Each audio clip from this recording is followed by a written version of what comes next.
Yeah, you have any doubts in Git? Today we are going to discuss different Git interview questions. Okay, no, I don't have any question, but the marketing guy, the vendor, he told me that to inform you, can you show us DevOps migration services? Oh, sorry, AWS migrations process. AWS migration process. Yeah, migration services. He told me like that to inform you. Okay, okay. When we start AWS, we will discuss that. Huh? Okay, no? Okay, I got it. Still, we didn't start it. When we start AWS, we'll discuss. Okay. Okay.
We are logging in as a root user.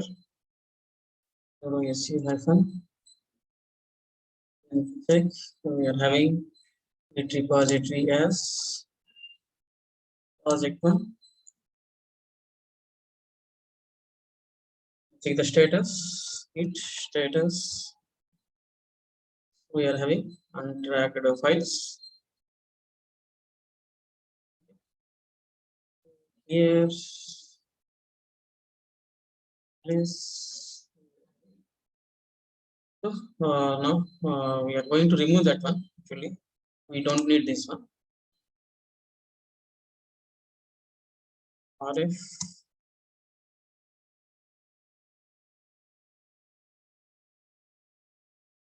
Now check the status. Nothing to commit. Working tree. Now we go for study questions.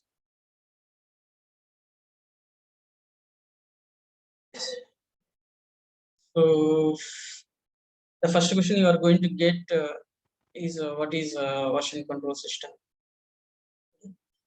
So what is a version control system? Samir, can you tell me in one line? It is a tool to connect to server.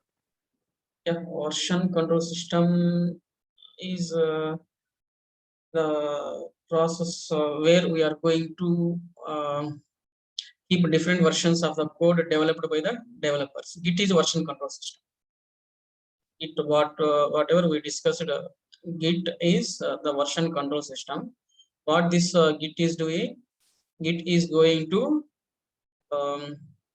keep the different versions. How Git is keeping different versions? How Git is keeping different versions? If you check here, you check. So Git log hyphen fun line. What you are getting? You are getting commit IDs. Every commit ID represents one version. Okay? Every commit ID represents one version. So what Git doing here? It is keeping all the versions. It is keeping all the versions. So from the first version onwards, how many commits you did, it will track all the versions. It will save all the versions. So like that, it is a version control system which keeps different versions of the code developed by the developers. It will maintain the different versions. So whatever the version, if we need to get that particular information, we can get by that particular commit ID. Okay, how we will get that one? Want to get? So consider this is the commit ID. So what we have to do? We have to use git show command. Git show commit ID. It will show what changes you did in that particular version. In that particular version, what changes you did, you can find by using git show commit ID. So like this, it is a version control system which maintains different versions of the code developed by the developers. So they will ask what is a Git or what is version control system, like that. Then we have to answer like this. So that is about Git. Then difference between SVN and Git. Here SVN is one of the version control system which operates as a distributed version control system. That is centralized. SVN is centralized one. Centralized version control system. And Git is distributed version control system. Distributed version control. Okay. So difference. What is the difference between? Here you can get two types of questions here. They can ask what is the difference between centralized version control system or distributed version control system, or they can ask what is SVN and what is the difference between SVN and Git. So S1 is also version control system, but this SVN works on the centralized principle, centralized version control system principle. It works on distributed version control system principle. Okay. So what is the difference between these two? So if you want to know the difference between these two, we discussed the differences between these. What is the main difference is the centralized version control system. The developers are directly going to work on the remote. Okay. In the centralized version control system, developers are directly going to work on the remote. So here, check here, discussed in the initial classes. So this is the centralized version control system. Here, the developers are going to work directly on the remote. On the local, they don't do any work. Always they are going to work on the remote. So when the remote server goes down, so to work on the remote, they need internet. They need internet. So then only they will do work. If the centralized the remote repository goes down, then the work won't happen in the centralized version control system. Developers can't do their work when the remote repository goes down. So they have to halt their work. Again, they can start their work if the remote repository comes up.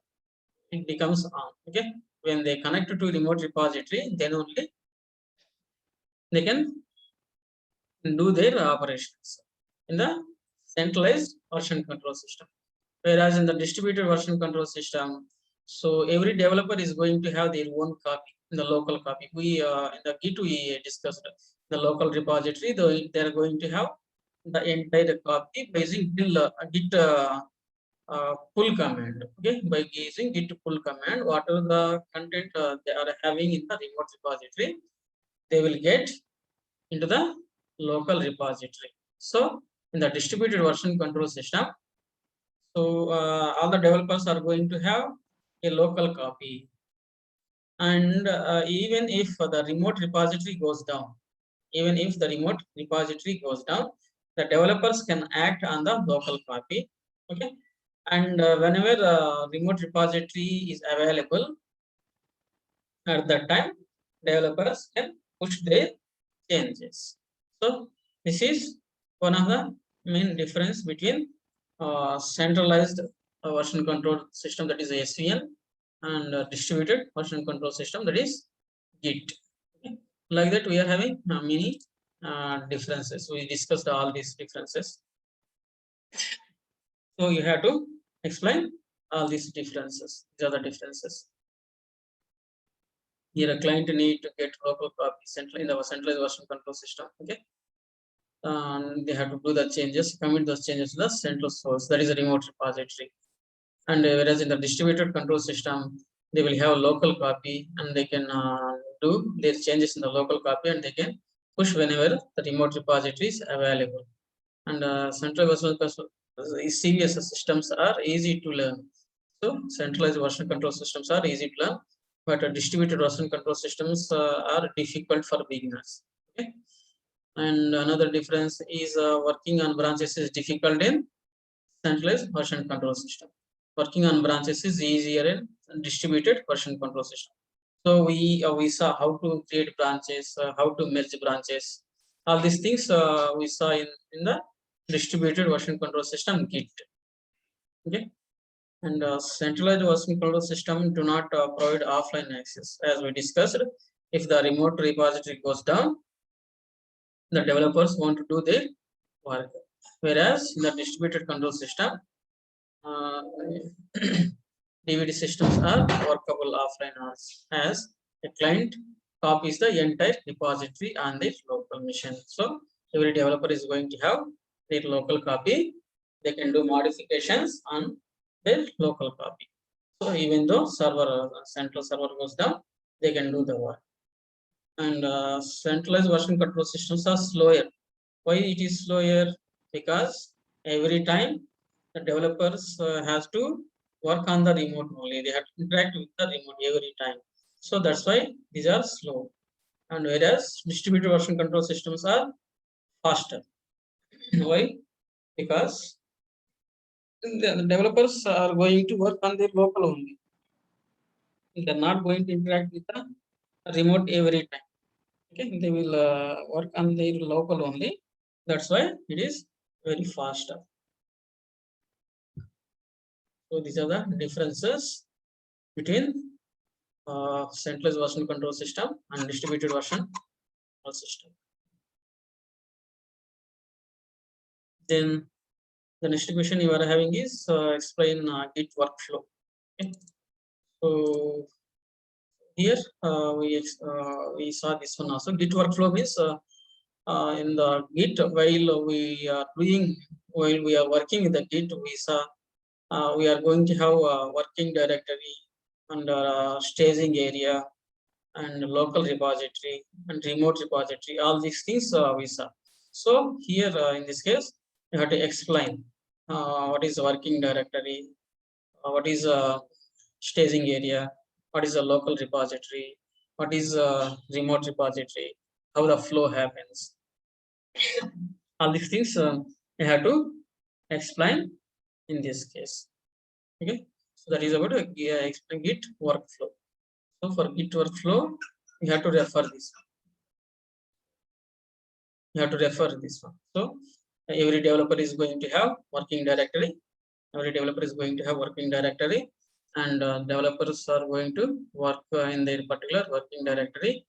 And when they check for status, if the changes are not moved to staging area, the status will show as untracked files.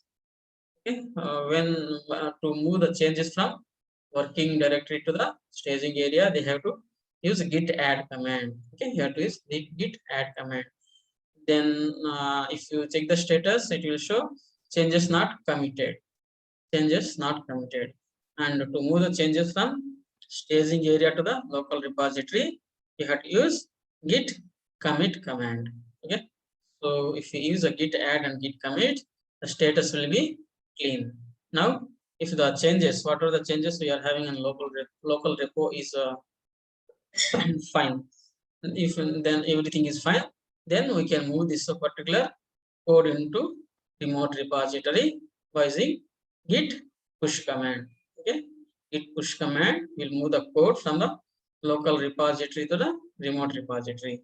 Then again, if you want to get the code from the remote repository to local, you have to use git pull command. Okay, by using git pull command, you can get the code from the remote repository to the local repository. Now, if you want to clone, if you want to get the code for the first time, then which command you have to use? You have to use git clone command. Okay, the first time you have to use git clone command. So like this, you have to explain about this git workflow.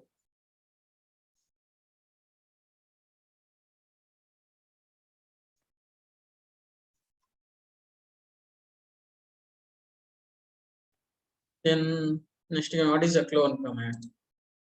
What is clone command? Clone command if we need to clone the total content from the remote repository at the first time. Okay, at first time we need to get the code to local from remote. So from remote repo, if you want to get the total code at the first time, you have to use git clone command. Okay.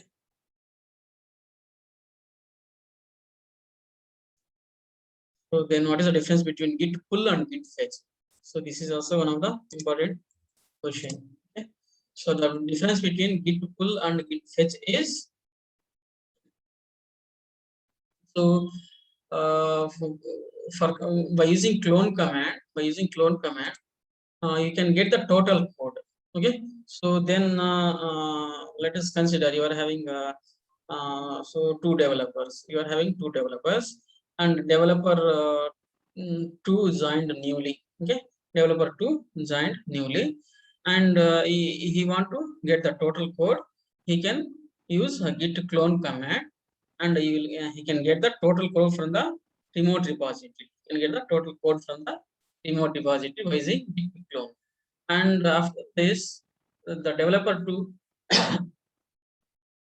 can do his own modifications onto the code. Whatever the code he get from the remote repository, onto that code, developer 2 will do some modifications. And then after doing modifications, he can push the modifications. He can move the modifications from the working directory to the local repository, and everything is fine. You can push the changes to the remote repository. Okay, the developer 2 can push the changes to the remote repository. So now developer 1 want to get what changes done by developer 2. Okay, if the developer 1 want to get what changes done by developer 2, developer one no need to use a clone command. No need to use clone command because developer one is already having some code related to their project, whatever the project they are doing.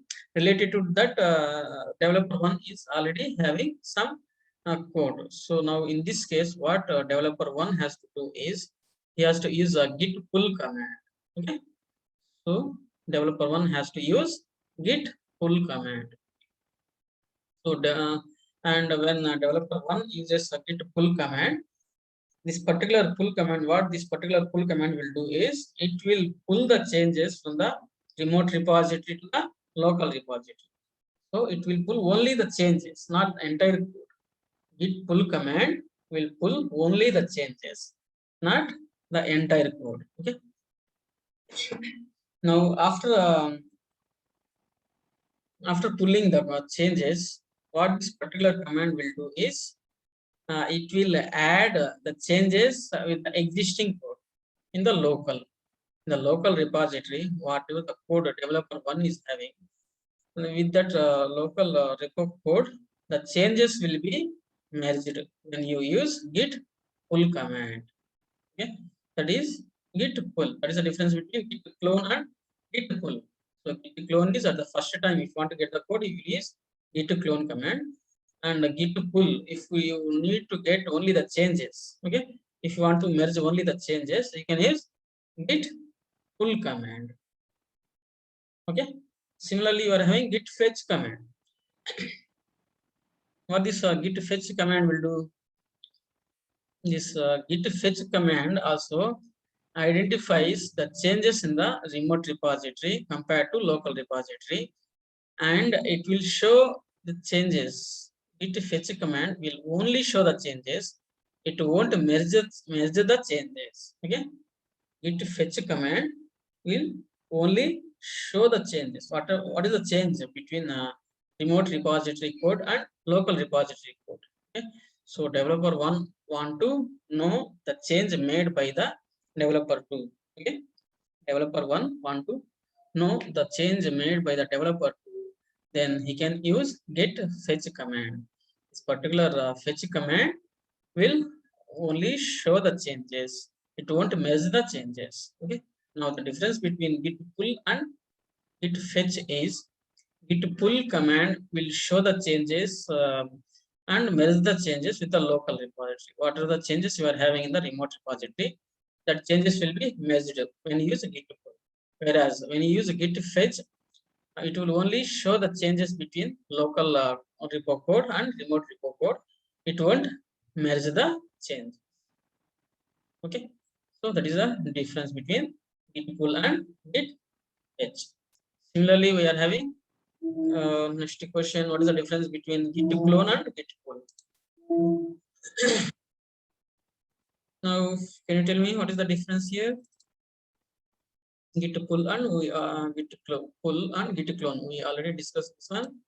So the difference is, if the developer want to get the total code at the first time, he can use the git clone command, and if he need only the changes, he can use git pull command. Okay, so that is. Then we are having what is git stash. What is git stash? So what is git stash? Git stash command is used to store our uncommitted changes in the temporary location. Okay, git stash, what this particular git stash command will do is a git stash command will store the uncommitted changes. You have to identify here not all the changes. It will store uncommitted changes, means what are the changes we are having in the staging area. What are the changes we are having in the staging area? That uncommitted changes will be stored in temporary location, temporary storage location. So why we need to go for this git stash? So let us consider we are working on some feature, and we pushed our changes to the staging area. Okay, we pushed our changes to the staging area. Suddenly we got some urgent work, like we found some bug in the production. We found some bug in the production, so on priority we had to work on this production bug. So in that situation, already in our feature branch we have some code, so which is moved to staging area. Now if you want to store this in any other location, then you can use git stash command. Okay, now by using git stash command, what are the changes you are having in the staging area, the changes will be moved to the temporary location, and you can start working on that bug fix. Okay, what are the bug you got from the production, to fix that bug you can do code changes. So in that situations you can use git stash command. Okay, so then what is a git merge? What is git merge? So what is git merge? So here in the git we can create number of branches. We can create number of branches. To create a branch, we can use the command git branch branch name. Okay, git branch branch name. We create a new branch. So let us consider you are having different branches, feature 1 branch and feature 2 branch. So which are cloned from the master branch, which are cloned from the master branch. So when you create any branch from the master branch, that new branch will have the total code from the master branch. Whatever the master branch having, the total code will be presented in the new branch. Okay, so here, so in these branches, in these feature branches, let us consider 2 teams are working, developer 1 team and developer 2 team. So developer 1 team is modifying file 1. So let us consider developer 1 team is modifying file 1, and similarly developer 2 also modifying file 2. If the both the teams modifies the same line in the same file with a different content, okay, so the same line in the same file with a different content, the 2 developer teams modifies, then while merging the changes with the master branch, okay, while merging this file 1 with the master branch, you are going to get merge conflict. Okay, so you are going to get merge conflict. So the process of merging the feature branches with the master branch is known as git merge. Okay, git merge will merge the feature branch with the master branch. Okay, so how many branches you are having? So total branches you can merge with the master branch. If you have n number of branches, all n number of branches you can merge with the master branch. But to merge with the master branch, you have to check out the master branch, then you have to give git merge and branch name, to which branch you have to merge. You have to give that particular branch name, git merge and branch name. So it will merge the your feature branch with the master branches. Okay, so that is a git merge. Then similarly you are having a merge conflict. Merge conflict. What is merge conflict? So when you perform merge, so we discussed if the same file, if the different developers are doing modifications on the same line, you are going to get merge conflict. So then if you explain the merge and merge conflict, they will ask in the interview, how can you resolve merge conflict? Okay. They will ask in the interview, how can you resolve merge conflicts? So to resolve merge conflicts in the real time, what is going to happen is we, the DevOps people, are going to work with the developers. We are going to work with the developers because the only developers know which code they need finally. Okay, so at line 5, developer 1 did modification with code 1. At line 5, developer 2 did modifications code. So they have to discuss, the developers has to discuss which is the best code, which is the best suited code for their requirement. Okay, so they will discuss and they will measure. They will measure regard depending on this on their requirement. They will keep only one change, whether the change from the developer 1 or whether the change from the developer 2.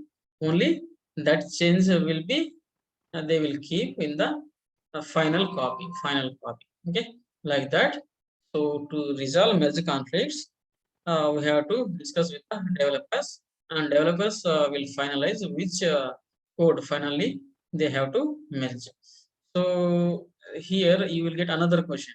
If the conflicts are very high, if the conflicts are very more, you are going to have some hundreds of conflicts in not more, not in single file. You get conflicts in more than some n number of files. Then how can you do this? How can you resolve major conflicts like that? They will ask in interview. Then you have to tell in this situation we can use some automated tools for resolving mesh conflicts, like that you can answer. So these are the compulsory questions you are going to get from GIT. How to resolve mesh conflicts, what is a mesh conflict, what is GIT mesh, all this you will get.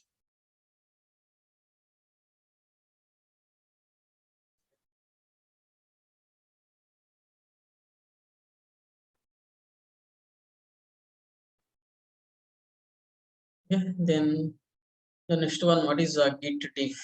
Okay, what is Git diff? Git diff, it will show, it will show unstaged file changes. Unstaged file changes. Git diff will show unstaged file changes. Okay, what are the file changes you are having? You didn't move to the staging area. If you want to know what changes you did in a particular file, okay, then you can use git diff command. Okay? Diff command will show the difference between the previous content unstaged file changes. Then you are having what is the amend command. What is amend command? So amend is used to add message, new message. Okay, add a new message, to recent commit. Will add new message to the recent commit. Okay, by using amend command, you can amend the recent new message. You can change the message for the recent commit. Okay. So then you are having git reset. What this git reset will do, it will remove the files from both working directory and local repository. Okay. And then you are having what is the difference between revert and reset? Okay. What is the difference between revert and reset? So reset is going to remove the files from staging area. Okay, reset is going to remove the files from staging area, and revert. What revert will do? It will revert all changes in that particular commit ID. Okay, so whatever the changes you did in your commit ID, if you want to revert all that changes, you can use git revert command.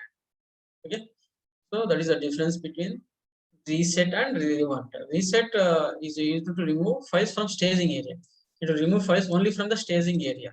Okay, but revert will revert the changes. Whatever the changes you did in that particular commit ID, whatever the changes you did in that particular commit ID, all the changes will be reverted by using git revert command. Here you have to mention the commit ID. In the case of revert, you have to mention the commit ID. Whereas in the case of a reset, you have to mention the file name. Okay? These are the differences.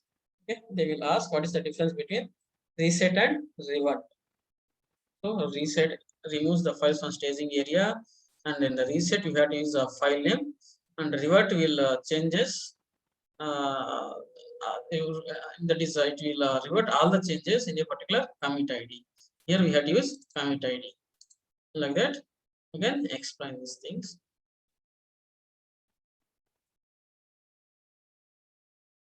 So,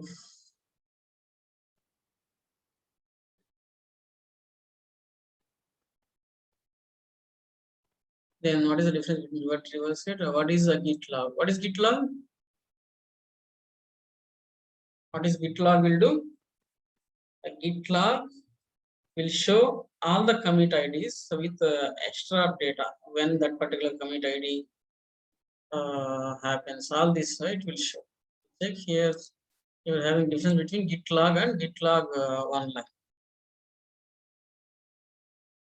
So git log will show the total data. If you check here, so when who did who committed this particular commit? Okay, who did this commit? When he did commit? What is the message? Okay, all this for every commit, you are going to get all these details. Okay, this is for git log. Similarly, this one for this commit, this is the person who did commit. When he did particular date, he did like that. You will get total information by using git log. Okay.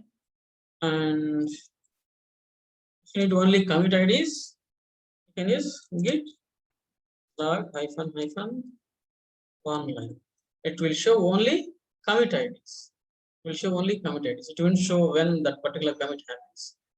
Who did this particular commit? All these operations, it won't show. Okay, that is the difference between git log and git log one line. Okay, then how to create a repository? So how to create repository? So if you remember the first class, while so here what is the git repository? In our case, what is the git repository? Project one is the git repository. Project one is the git repository. So here, if you check, not here, okay. If you go back, so if you check, you are having this is the only git repository you are having. How you get this git repository? So to get the git repository, what you have to do? You have to move to that particular git repository, and then you have to use a git init command. You have to use git init command. By using git init command, you can initialize the git in your repository. Okay, like that you can get git repository. You can initialize git repository. Okay, so if you need, you can create one more one here. Here DevOps one. I'm creating one more folder here. So then you have to go to DevOps one folder. If you check here, okay, then if you want to initialize this DevOps one folder as a git repository, what you have to do?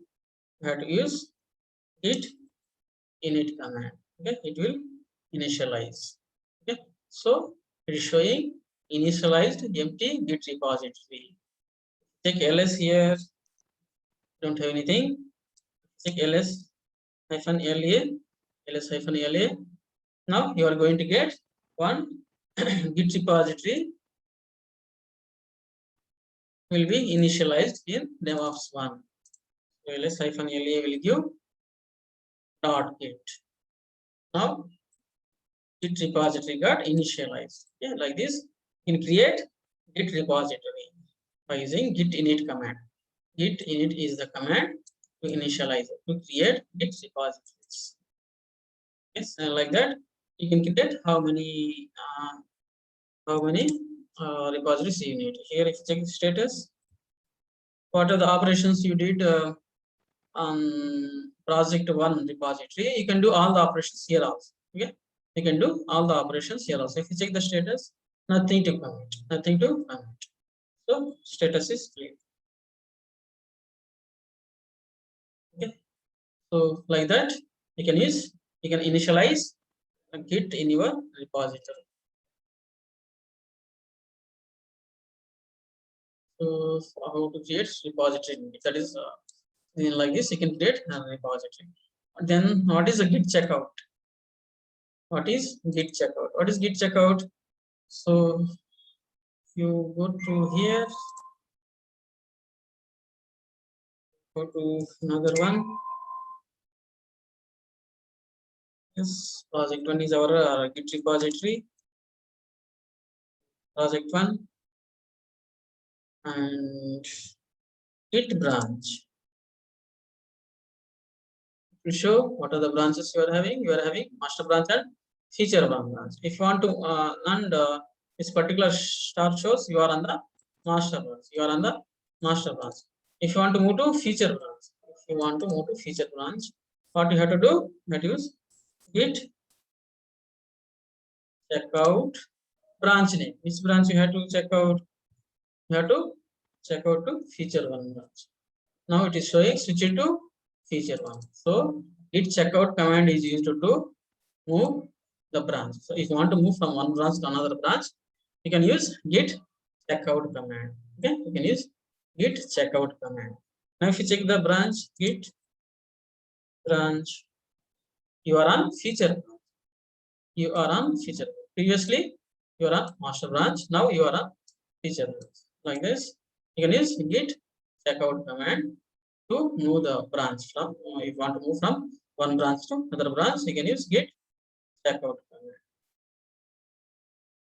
Okay. Then what is a Git branch -d? What is Git branch -d? It will delete the branch. Okay. So whatever the branch you are going to mention here,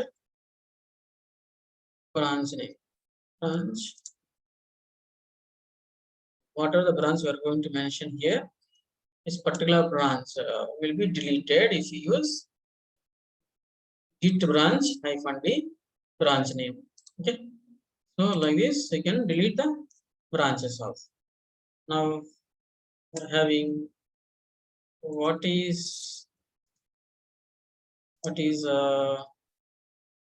Git rebase. What is Git rebase?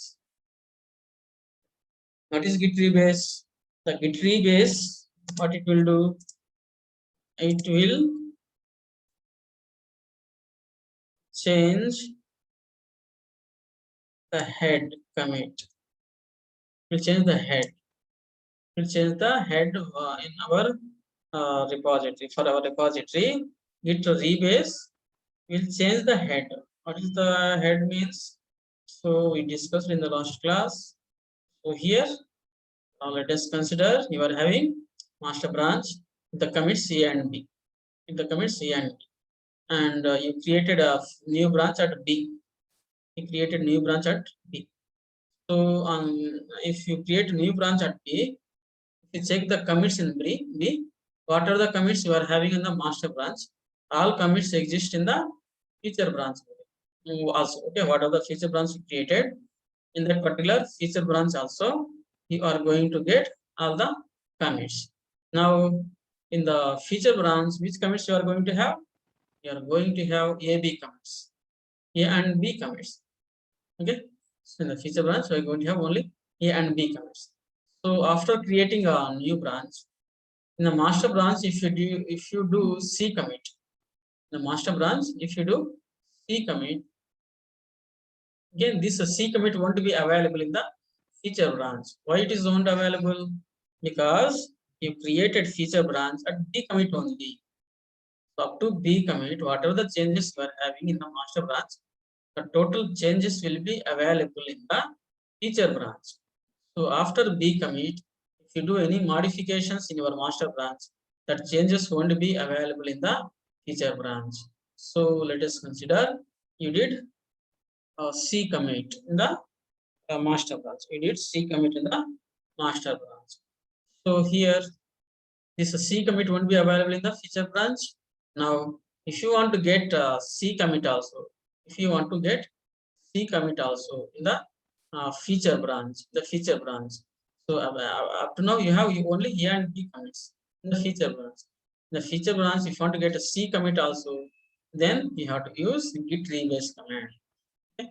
You have to use git rebase command. By using this git rebase command, you can merge your feature branch such that in the feature branch you are going to get C commit also.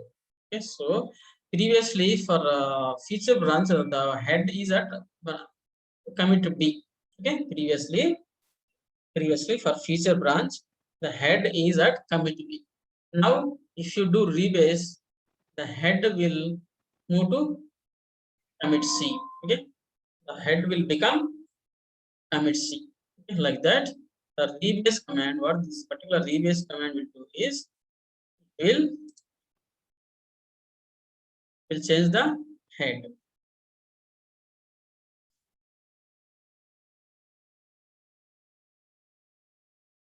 So this will change the head movement. Okay. That is git rebase. So like this, you are going to have different internet questions. Okay. So from this, mostly from Git, if you take Git, mostly you are going to get questions only from these today. Okay, what are the questions we are discussed? 90% you are going to get only from these questions.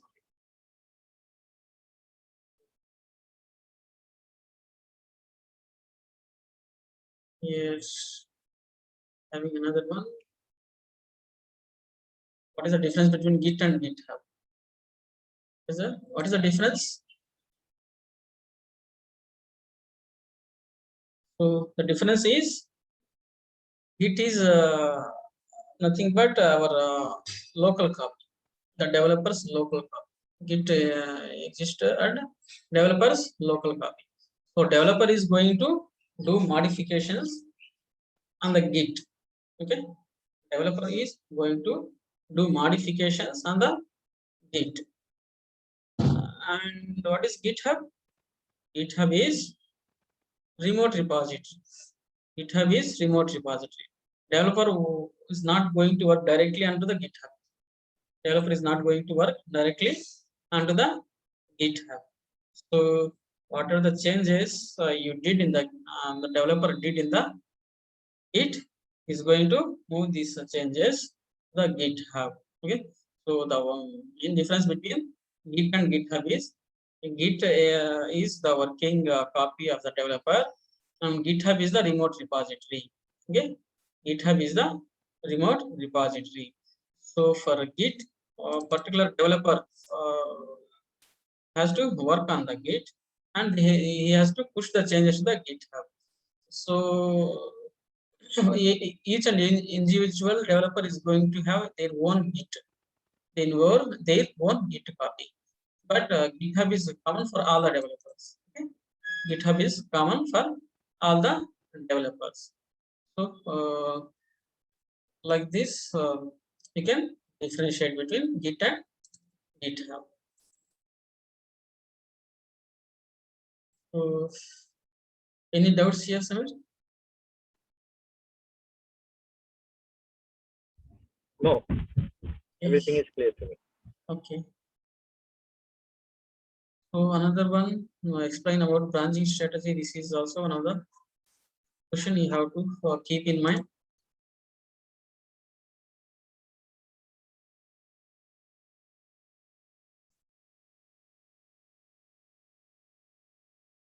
What is branching strategy you are using?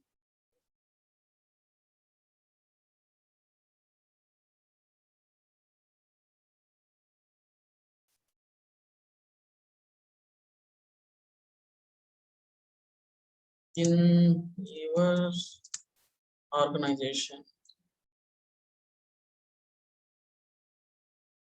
So, like this, they will ask. Like this, they will ask. What is the branching strategy in your organization? how you are maintaining branches. Okay, like this they will ask. So here what we have to answer is, so as we discussed in the branching, the master branch is the main branch we are using, and we are having the different branches like development branch, master branch, and feature branches. So here the developers are going to work on feature branches. Yeah, developers are going to work on feature branches, and if they feel the code is good, then they are going to move the code to the development branch, and the development we are having development head.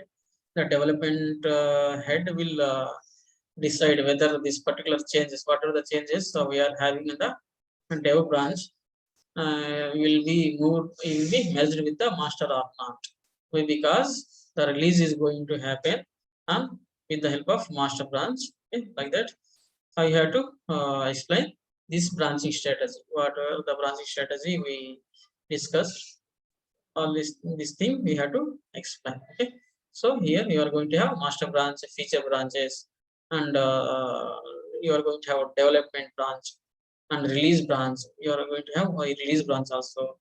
So like that you will have different branches. You have to explain all these things. Okay, so by which branch you are going to do deployment, they will ask. Then you can answer through release branch or through master branch. We can do deployment like that. Through release branch, we are doing deployment like that. You can answer. Yes, similarly, another question you are going to get here is, what are the different environments you are following in your organization? So,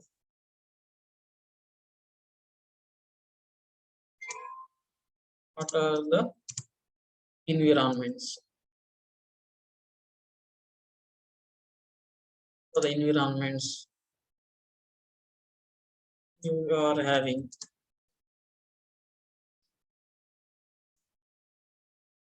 Your organization. Okay. So here, so in general, we are going to have a development environment where developers are going to do their code changes. And for a developer environment, we are going to have dev servers. And these developers will do code changes, and they will check their changes in the dev servers. Okay, the development servers, they will check the changes. If they feel what are the changes they did is good, then these code changes will be moved to the next environment. So if the after a development environment, we are going to have integration testing environment. So smoke testing, we are going to have different types of testing environments. So different types of testing environments means we will have smoke testing, integration testing, and user acceptance testing. Like that, we are having different environments. So in you can say we are having a dev environment and integration testing environment, and a pre-prod environment and prod environment. Like that, you can say we are having dev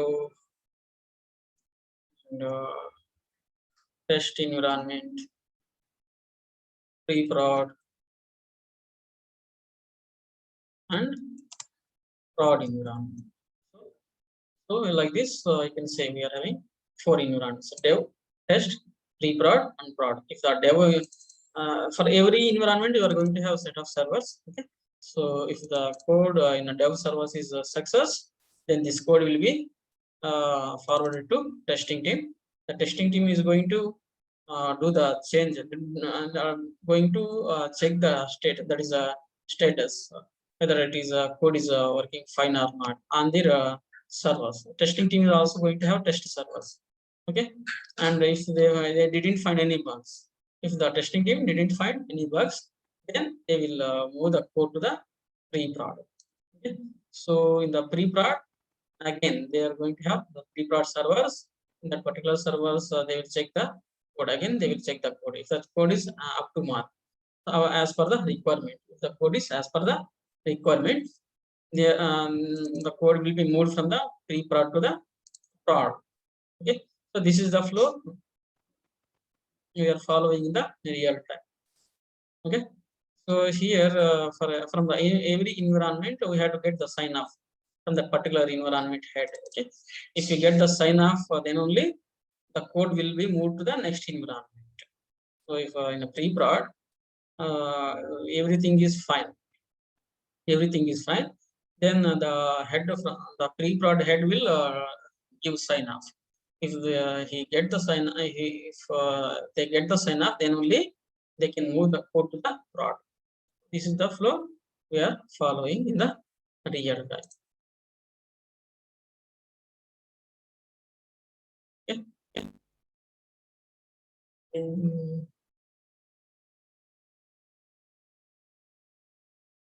So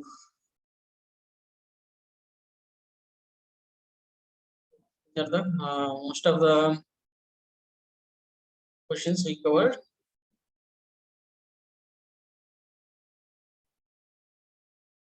Okay.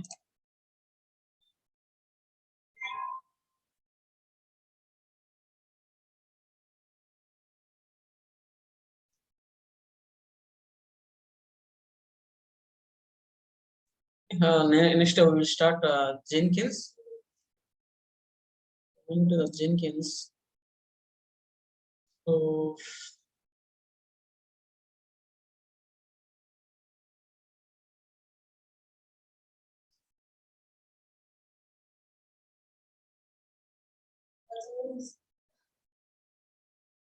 as we already discussed, Jenkins is one of the popular continuous integration tool. Okay. The next class I will see the Jenkins. What is a Jenkins? Here we are going to get. We are moving to the next step in our software development life cycle. We'll see about this Jenkins. Okay. How to install Jenkins, how to install plugins, what is the use of plugins, what are the different types of plugins we are having. All this we'll see in the next class. If you have any doubts, please ask, and as soon as possible, you complete Git. If you didn't completed Git, you just complete Git commands, practice on Git. Okay. If we move to Jenkins, then it will be difficult to follow the Git commands. It is totally different. It is totally different. So we are going to work on a UI. Git is having a powerful UI, and that UI only we are going to do all the changes. If you want to create if you want to create any project through UI only, we'll create. Okay, we are through CLI. We are not doing anything in the Jenkins. If you want, we can do, but it is better to go through the UI only. It is very easy. Okay, and, through operating through UI is easy. Okay, so you can create a pipelines. You can create different types of projects. You can install plugins. All these operations you can do through UI. Okay. Now today I am stopping here. Okay.